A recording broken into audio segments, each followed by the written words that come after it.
प्यारे दोस्तों, एक और महत्वपूर्ण वीडियो जो कि 16 से लेकर 20 फरवरी के बीच के करंट अफेयर्स से संबंधित है। बहुत अच्छा वीडियो है, इम्पोर्टेंट वीडियो है। उससे पहले 2 लाइन पढ़िए। असफलता एक चुनौती है, स्वीकार करो। अगर आप असफल हो गए हो तो वह एक चुनौती है, उसको स्वीकार करो। ढूंढो क्या कमी रह गई। आप ढूंढो कि मुझ में क्या कमी रह गई कि मैं असफल हो गया और उसका सुधार करो। सफलता तो बिल्कुल मिलना आपको तय है। अपनी जो असफलता है उसको आप स्वीकार करना सीखो कि हाँ, ये गलती जो कुछ हो रह गई है वो मेरी ही रह गई है, इसीलिए मैं असफल हो गया हूँ। ठीक है, और उसमें जो कमी है उसको मैं ढूंढूंगा और सुधार करूँगा। असफल होना खराब बात नहीं है, लेकिन असफल होने के बाद मेहनत ना करना बहुत ख़राब बात है। ठीक है, तो शुरुआत करते हैं आज के वीडियो की, जिसमें 16 से लेकर 20 फरवरी के बीच का करंट अफेयर्स है। पूरी ईमानदारी से पढ़िए और मेहनत से पढ़िए। बढ़ते हैं प्रश्न नंबर 1 की ओर। प्रश्न नंबर पहला है, मणिपुर हाईकोर्ट के मुख्य न्यायाधीश कौन बन गए हैं? अरे, मणिपुर की राजधानी क्या है? इम्फाल है, और इम्फाल में क्या है? हाईकोर्ट है मणिपुर का। तो उस मणिपुर हाईकोर्ट के जो मुख्य न्यायाधीश अभी बन गए हैं वो बन गए हैं पी वेंकट संजय कुमार। कौन बन गए हैं? संजय कुमार जी मणिपुर हाईकोर्ट के मुख्य न्यायाधीश बन गए हैं। ये हमें मालूम चल चुका है। और मणिपुर के जो मुख्यमंत्री है वो कौन है? एन बीरेंद्र सिंह मणिपुर के मुख्यमंत्री है। और नजमा हेपतुल्ला मणिपुर के गवर्नर है। नजमा हेपतुल्ला मणिपुर की गवर्नर है मणिपुर की। ठीक है, वर्तमान में भारत में 25 उच्च न्यायालय हैं। कितने हाईकोर्ट है भारत में? 25। कौन है? 25 है। ठीक है, मणिपुर की राजकीय भाषा है मणिपुरी, और मणिपुरी यहाँ का शास्त्रीय नृत्य भी है। ठीक है, 60 विधानसभा की सीट है, 2 लोकसभा की है और 1 सीट है आपकी राज्यसभा की। तीनों बातें याद रख लो कि 60 सीट विधानसभा की है, 2 है आपकी लोकसभा की और 1 है राज्यसभा की। अब एक बात और, कीबुल लामझाओ राष्ट्रीय उद्यान, अरे लोकटक झील पर बना हुआ, कहाँ बना हुआ है? लोकटक झील, मणिपुर की जो झील है लोकटक झील, उसमें ये तैरता हुआ राष्ट्रीय उद्यान केबुल लामझाओ राष्ट्रीय उद्यान, जिसमें पाया जाता है संगाई। कौन? संगाई। मणिपुर का राजकीय पशु है संगाई हिरण। ठीक है, तो लोकटक झील भी याद रखो, मणिपुर की है। और केबुल लामझाओ राष्ट्रीय उद्यान एकमात्र तैरता हुआ राष्ट्रीय उद्यान। ठीक है, अब भारत की तो ये बात हो गई, मणिपुर हाईकोर्ट के न्यायाधीश बन गए संजय कुमार जी। लेकिन भारत के वर्तमान मुख्य न्यायाधीश कौन है? तो वह शरद अरविंद बोबडे। कौन है? शरद अरविंद बोबडे। यह है भारत के वर्तमान मुख्य न्यायाधीश। ठीक है, तो पूरी बातें याद रखिए। बढ़ते हैं प्रश्न नंबर 2 की ओर। अगला प्रश्न नंबर 2, असम सरकार ने हिमा दास को कौन सा पद दिया है? प्रश्न क्या है? असम की जो सरकार है उसने हिमा दास को कौन सा पद दिया है? हिमा दास जानते हो ना, भारतीय धावक दौड़ने वाली हिमा दास, इनको दिया है सरकार ने डीएसपी का पद। क्या दिया है? डीएसपी। अरे, सर्बानंद सोनोवाल की अध्यक्षता में असम सरकार ने हिमा दास को DSP, deputy superintendent of police का पद दिया है। अब जानते हो ना, असम हिमा दास का नाम क्या है? ढींग एक्सप्रेस। क्या है? ढींग एक्सप्रेस। शायद ढींग नौगांव इनका जन्म स्थल है, ढींग नौगांव। तो ढींग नौगांव के नाम से इनका नाम हो गया ढींग एक्सप्रेस। ठीक है, असम की राजधानी क्या है? दिसपुर। क्या है? दिसपुर। और मुख्यमंत्री सर्बानंद सोनोवाल, और गवर्नर जानते हो आप? जगदीश मुखी जी। कौन है? प्रोफेसर जगदीश मुखी असम के क्या है? गवर्नर है। कामाख्या मंदिर, अरे फेमस मंदिर, बिल्कुल। तो कामाख्या मंदिर कहाँ पर है? असम में है। 3-4 पार्क याद कर लो, ओरंग नेशनल पार्क, मानस राष्ट्रीय उद्यान, इसके बाद काजीरंगा राष्ट्रीय उद्यान, डिब्रूगढ़ सिखोवा राष्ट्रीय उद्यान। ये सभी राष्ट्रीय उद्यान कहाँ पर है? असम में। ओरंग, मानस, काजीरंगा और डिब्रूगढ़ सिखोवा राष्ट्रीय उद्यान। अब काजीरंगा क्यों फेमस है? एक सींग वाले गेंडे के लिए। क्यों है? एक सींग वाले गेंडे के लिए काजीरंगा राष्ट्रीय उद्यान। एक और बात, माजुली द्वीप। क्या है?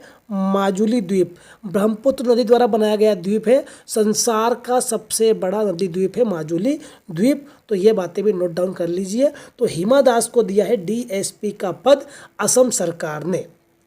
ठीक है,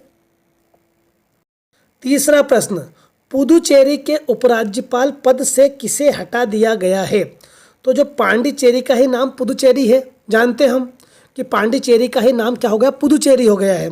तो पांडिचेरी के जो उपराज्यपाल थी किरण बेदी, कौन थी, किरण बेदी। अरे वही किरण बेदी जो भारत की प्रथम महिला आईपीएस थी, ठीक है ना।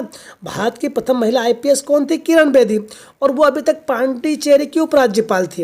अब पांडिचेरी के सीएम का नाम क्या है, वी नारायण स्वामी, वी नारायण स्वामी। तो जो इनको किरण बेदी को क्या है, उपराज्यपाल पद से हटा दिया गया है।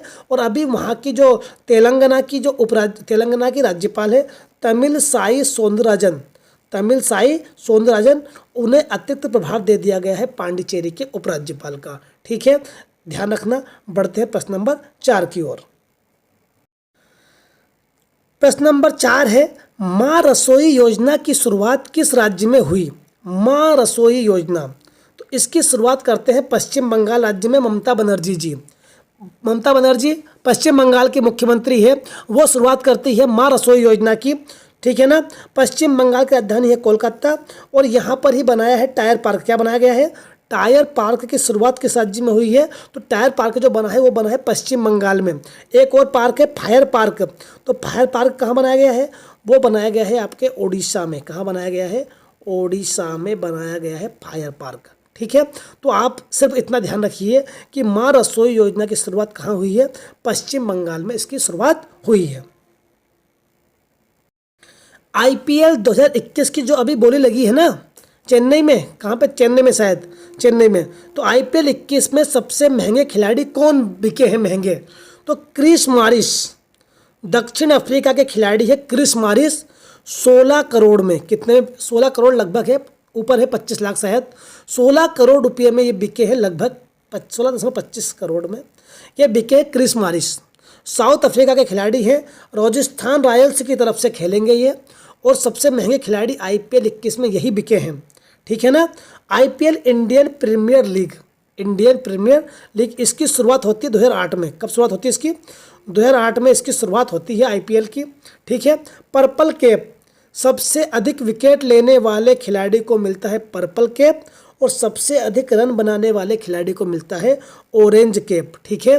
दोनों बातें ध्यान रखना, पर्पल कैप किसे मिलता है और ऑरेंज कैप किसे मिलता है। आप खुद समझदार हो क्योंकि आप खुद क्रिकेट के इतने बड़े जो दीवाने हो, ठीक है। बढ़ते हैं आगे। प्रश्न नंबर 6, किस शहर को tree city of the world चुना गया है, ठीक है ना। Tree city of the world चुना गया है, तो वो चुना गया है अपने हैदराबाद को। आंध्र प्रदेश की राजधानी हैदराबाद को चुना गया है tree city of the world. और क्यों चुना गया है वो बता दूं मैं आपको, कि खाद्य एवं कृषि संगठन ने चुना है इसको वनों के संरक्षण के लिए, कि भैया हैदराबाद शहर में वनों का संरक्षण अच्छा हुआ है, इसलिए हैदराबाद को चुना गया है tree city of the world, ठीक है। तो खाद्य एवं कृषि संगठन ने चुना है, तो इसका मुख्यालय कहाँ पर है, रोम में है। रोम की जो राजधानी है, रोम किसकी राजधानी है, इटली की, और इटली की मुद्रा है लीरा, ठीक है ना। तो प्रश्न में यही कहा गया है कि खाद्य एवं कृषि संगठन द्वारा हैदराबाद को ट्री सिटी ऑफ वर्ल्ड के रूप में चुना गया है, ठीक है, क्योंकि यहाँ पर वनों का संरक्षण अच्छा हुआ है, ठीक है ना, इसीलिए चुना गया है इसको tree city of the world. प्रश्न नंबर 7, उड़ीसा में बनने वाले सबसे बड़े हॉकी स्टेडियम का नाम क्या रखा जाएगा, या क्या नाम होगा उसका। 1 साल में बनकर तैयार होने वाला है ये, तो इसका नाम बिरसा मुंडा के नाम पर, बिरसा मुंडा के नाम पर इस हॉकी स्टेडियम का नाम रखा जाएगा। सबसे बड़ा, भारत का सबसे बड़ा हॉकी स्टेडियम रहेगा ये बिरसा मुंडा, जो कहाँ बनेगा, राउरकेला में। कहाँ बनेगा, राउरकेला में बनेगा, उड़ीसा में। और पुरुष हॉकी विश्व कप 2023 जो होने वाला है, अब ये प्रश्न भी आईएमपी है कि पुरुष हॉकी विश्व कप 2023 कहाँ पर होगा, तो ये भारत में होगा, ठीक है, उड़ीसा में होगा, राउरकेला में जो बिरसा मुंडा स्टेडियम बनेगा इसमें, और भुवनेश्वर, ये दोनों स्टेडियम इसकी क्या करेंगे, मेजबानी करेंगे, ठीक है ना। तो ये दोनों स्टेडियम में ये मैच होंगे, और ये सबसे बड़ा स्टेडियम बन जाएगा भैया, कौन सा, बिरसा मुंडा, ठीक है ना। अब दूसरी बात, उड़ीसा की राजधानी क्या है आपकी, भुवनेश्वर। राजधानी क्या है, भुवनेश्वर है। मुख्यमंत्री का नाम जानते हो, नवीन पटनायक है, और गवर्नर है आपके गणेशी लाल। चिल्का झील, हाँ वही चिल्का झील उड़ीसा में है, जो भारत की पहली रामसर साइट भी है, ठीक है। चिल्का झील उड़ीसा में है। सिंपीलाल राष्ट्रीय उद्यान, सिंपीलाल राष्ट्रीय उद्यान, और भीतरकनिका राष्ट्रीय उद्यान, ये दोनों राष्ट्रीय उद्यान कहाँ के हैं? उड़ीसा के हैं। कटक महानदी पर बसा है उड़ीसा में, ठीक है। हीराकुंड बांध उड़ीसा में है महानदी पर, ठीक है। ये बातें ध्यान रखना। बढ़ते हैं हम अगले प्रश्न की ओर। प्रश्न number 8, Skoch chief minister of the year award 2020 किस मंत्री को दिया गया है या किस मुख्यमंत्री को दिया गया है? तो वो दिया गया है जगन मोहन रेड्डी को। किन्हें दिया गया है? आंध्र प्रदेश के मुख्यमंत्री है जगन मोहन रेड्डी जी, और इन्हें दिया गया है Skoch chief minister of the year award 2020, ठीक है। आंध्र प्रदेश की राजधानी क्या है? अभी हैदराबाद है। क्या राजधानी है? हैदराबाद राजधानी है। और आंध्र प्रदेश के जो गवर्नर है, कौन है गवर्नर है? वो है विश्वभूषण हरिश्चंद्र, विश्वभूषण हरिश्चंदन, ठीक है। नीम यहाँ का राजकीय वृक्ष है, चिंकारा राजकीय पशु है, और नीलकंठ है आंध्र प्रदेश का राजकीय पक्षी। तो यहाँ का वृक्ष, पशु और पक्षी तीनों हमें याद हो गए हैं। नीम है भैया, चिंकारा है राजकीय पशु, और नीलकंठ है राजकीय पक्षी, ठीक है। वेंकटेश्वर राष्ट्रीय उद्यान, वेंकटेश्वर राष्ट्रीय उद्यान ये कहाँ पर है? आंध्र प्रदेश में है। और पापी कोंडालू राष्ट्रीय उद्यान, पापी कोंडालू राष्ट्रीय उद्यान, एक तो वेंकटेश्वर राष्ट्रीय उद्यान और पापी कोंडालू, ये दोनों राष्ट्रीय उद्यान कहाँ पर है? आपके आंध्र प्रदेश में ही है। तो दोनों राष्ट्रीय उद्यान का नाम भी याद रखना, और ये पूरी बातें आप आंध्र प्रदेश से याद रखें, ठीक है। तो जगन मोहन रेड्डी को ही मिला Skoch chief minister of the year 2020। अगला प्रश्न number 9, ISA international solar alliance, अंतर्राष्ट्रीय सौर गठबंधन संगठन के महानिदेशक कौन बन गए हैं?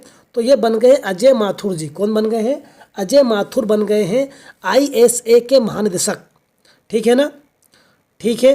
15 मार्च 2021 को अपना कार्यभार ग्रहण कर लेंगे, और ये उपेंद्र त्रिपाठी जी का स्थान लेंगे। किसका स्थान लेंगे? उपेंद्र त्रिपाठी जी का स्थान लेंगे। ISA की फुल फॉर्म तो पढ़ी ली अब हमने, इंटरनेशनल सोलर अलायंस। इसका मुख्यालय है गुरुग्राम हरियाणा में, गुरुग्राम हरियाणा में मुख्यालय है। 121 देश इसमें मेंबर कंट्री है, और 2015 में इसकी स्थापना होती है। किसकी? ISA इंटरनेशनल सोलर अलायंस की स्थापना होती है 2015 में। 121 देश इसके मेंबर है, ठीक है। अजय माथुर बन गए हैं इसके महानिदेशक। कौन बन गए? अजय माथुर जी। 15 मार्च 21 को ये अपना पद ग्रहण कर लेंगे, उपेंद्र त्रिपाठी जी का स्थान ये लेंगे, ठीक है। तो ISA पहला जो अंतर्राष्ट्रीय संगठन है उसका मुख्यालय है भैया यहाँ पे गुरुग्राम हरियाणा में, तो इसलिए ये इंपॉर्टेंट बन जाता है, ध्यान रखना। बढ़ते हैं आज की श्रृंखला के अंतिम प्रश्न की ओर। अंतिम प्रश्न और पढ़ लेते हैं आज की श्रृंखला का। प्रश्न नंबर 10, श्रृंखला का अंतिम प्रश्न पढ़िए। राष्ट्रीय सांस्कृतिक महोत्सव 2021 का आयोजन किस राज्य में हुआ? तो ये महोत्सव का आयोजन हो रहा है, या 22 से लेकर 24 तक होगा, फरवरी के महीने में इसका आयोजन होगा, और ये होगा पश्चिम बंगाल में। कहाँ पर होगा? पश्चिम बंगाल, वेस्ट बंगाल में इसका आयोजन होगा। भारत की पहली अंडर वाटर ट्रेन कहाँ चलेगी?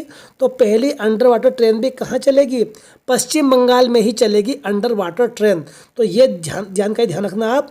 तो राष्ट्रीय सांस्कृतिक महोत्सव ये पश्चिम बंगाल में इसका आयोजन हो रहा है, और इसके समापन समारोह में 24 फरवरी को जगदीप धनखड़ साहब जो कि गवर्नर है, क्या है? गवर्नर है पश्चिम बंगाल के, ये भी जाएंगे समारोह में, समापन समारोह में जाएंगे 24 तारीख को।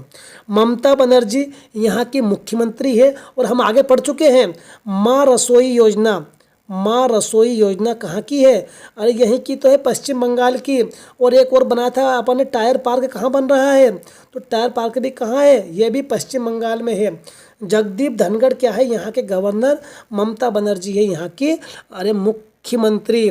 सुंदरवन राष्ट्रीय उद्यान, अरे पश्चिम बंगाल, सुंदरवन राष्ट्रीय उद्यान कहाँ पर है? पश्चिम बंगाल में है, ठीक है। विक्टोरिया मेमोरियल पश्चिम बंगाल। ईडन गार्डन स्टेडियम पश्चिम बंगाल, कोलकाता में, ठीक है। ये बातें ध्यान रखना, ठीक है। एक दो बातें और पढ़ लेते हैं कि कुछ करंट की बातें है ये भी, कि वर्ल्ड बैंक ने जल मार्गों के सुधार के लिए, काय के लिए? जल मार्गों के सुधार के लिए वेस्ट बंगाल के साथ समझौता किया है। और एडीबी ने, किसने? एडीबी ने बागवानी के लिए तो समझौता किया, हिमाचल से समझौता किया है। और एडीबी ने बिजली के लिए, इलेक्ट्रिकल के लिए असम के साथ भी समझौता किया है। तो जल मार्गों के लिए वर्ल्ड बैंक ने समझौता किया है पश्चिम बंगाल से। एडीबी ने बागवानी के लिए हिमाचल से समझौता किया है और एडीबी ने ही इलेक्ट्रिक के लिए असम के साथ समझौता किया है। तो राष्ट्रीय सांस्कृतिक महोत्सव का आयोजन कहाँ हो रहा है? पश्चिम बंगाल में हो रहा है। पूरी बातें ध्यान रखना। अब आज की श्रृंखला को यहीं समाप्त करते हैं, अगले वीडियो में मिलेंगे पूरे जोश के साथ। तब तक के लिए जय हिंद, जय भारत।